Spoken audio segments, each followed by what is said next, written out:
Those times when you get up early and you work hard. Those times when you stay up late and you work hard.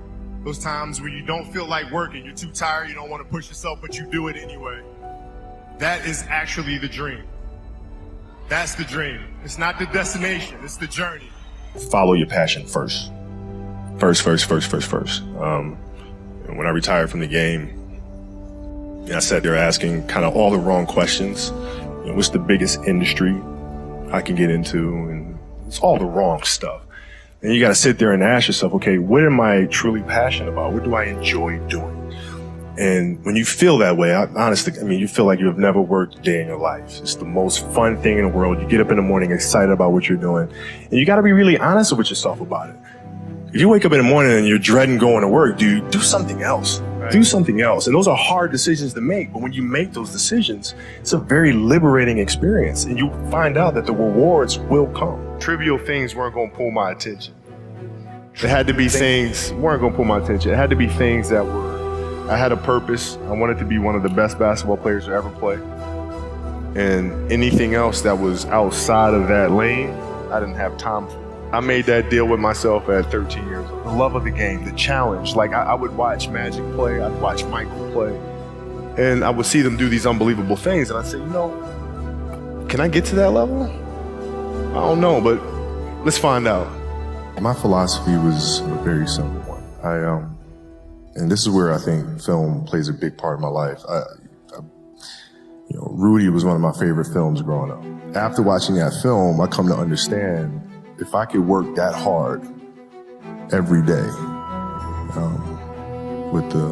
being blessed with the physical tools that I have, what would my career be?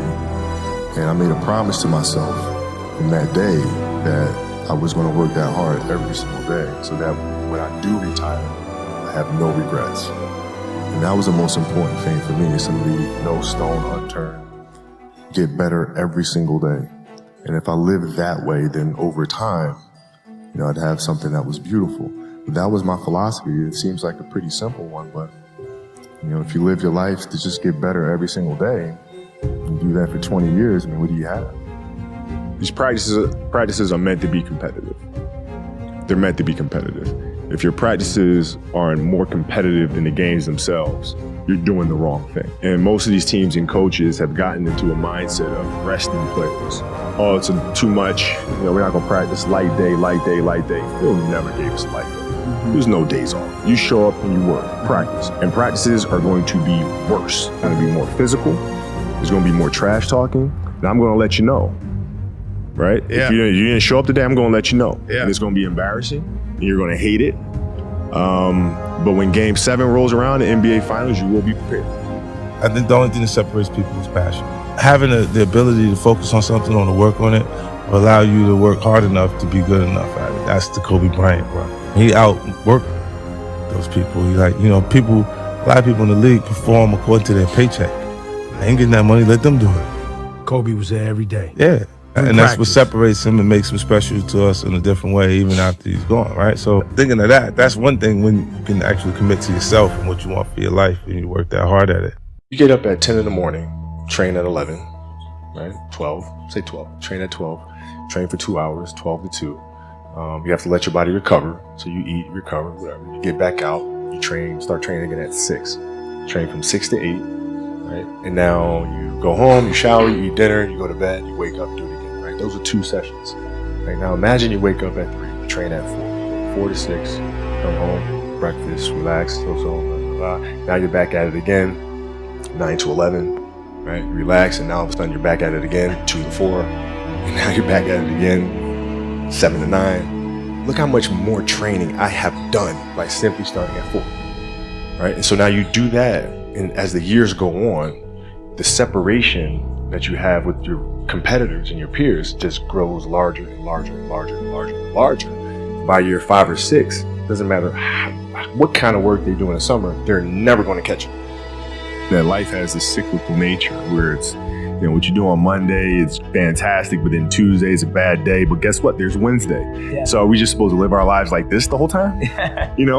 Versus just staying like this and understanding that it's really just a journey of evolution every day. It's just constant improvement, constant curiosity, constantly getting better. The results don't really matter.